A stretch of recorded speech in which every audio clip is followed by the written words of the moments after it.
ವೇಶ್ಯಾವಾಟಿಕೆ ನಡೆಸುತ್ತಿರುವ ಆರೋಪದ ಮೇಲೆ ದೊಮ್ಮಲೂರಿನ ಸ್ಪಾ ಮೇಲೆ ದಾಳಿ ನಡೆಸಿರುವ ಇಂದಿರಾನಗರ ಪೊಲೀಸರು ಮ್ಯಾನೇಜರ್ನನ್ನ ಬಂಧಿಸುವಲ್ಲಿ ಯಶಸ್ವಿಯಾಗಿದ್ದಾರೆ. ದೊಮ್ಮಲೂರಿನ 2ನೇ ಹಂತದಲ್ಲಿರುವ ಸ್ಪಾದಲ್ಲಿ ವೇಶ್ಯಾವಾಟಿಕೆ ನಡೆಸುತ್ತಿದ್ದ ಮಾಹಿತಿ ಆಧರಿಸಿ ದಾಳಿ ನಡೆಸಿ ಸಂತ್ರಸ್ತ ಮಹಿಳೆಯರನ್ನ ರಕ್ಷಿಸಲಾಗಿದೆ. ಸ್ಪಾ ವ್ಯವಸ್ಥಾಪಕ ಮಣಿ ಎಂಬಾತನನ್ನ ಬಂಧಿಸಲಾಗಿದೆ.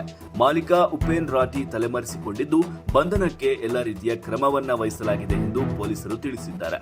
ಇನ್ನು ಸ್ಪಾದಲ್ಲಿ body to body, happy hand ಇನ್ನಿತರ ಸೇವೆಗಳ ಮೂಲಕ ಗ್ರಾಹಕರನ್ನ ಪುಸಲಾಯಿಸಿ ವೇಶ್ಯಾವಾಟಿಕೆ ದಂಧೆ ನಡೆಸಲಾಗುತ್ತಿತ್ತು. ಕೆಲಸ ಮಾಡುತ್ತಿದ್ದ ಮಹಿಳೆಯರನ್ನ ಗ್ರಾಹಕರ ಜೊತೆ ಲೈಂಗಿಕ ಕ್ರಿಯೆ ನಡೆಸುವಂತೆ ಬಲವಂತಪಡಿಸಿ ಅಕ್ರಮ ಮಾರ್ಗದಲ್ಲಿ ಹಣ ಸಂಪಾದನೆ ಮಾಡಲಾಗುತ್ತಿತ್ತು ಎಂಬ ವಿಚಾರವನ್ನ ತನಿಖೆಯಲ್ಲಿ ಗೊತ್ತಾಗಿದೆ ಎಂದು ಪೊಲೀಸರು ಮಾಹಿತಿ ನೀಡಿದ್ದಾರೆ. ಭಾರತ ತಂಡವು ನಿನ್ನೆಯ ದಿನ ನ್ಯೂಯಾರ್ಕ್ನ ನಸ್ಸೌ ಕೌಂಟಿ ಅಂತಾರಾಷ್ಟ್ರೀಯ ಕ್ರಿಕೆಟ್ ಸ್ಟೇಡಿಯಂನಲ್ಲಿ ನಡೆದ T20 ವಿಶ್ವಕಪ್ ಅಭ್ಯಾಸ ಪಂದ್ಯದಲ್ಲಿ ಬಾಂಗ್ಲಾದೇಶದ ವಿರುದ್ಧ 60 ರನ್ಗಳ ಬೃಹತ್ ಜಯ ದಾಖಲಿಸಿದೆ.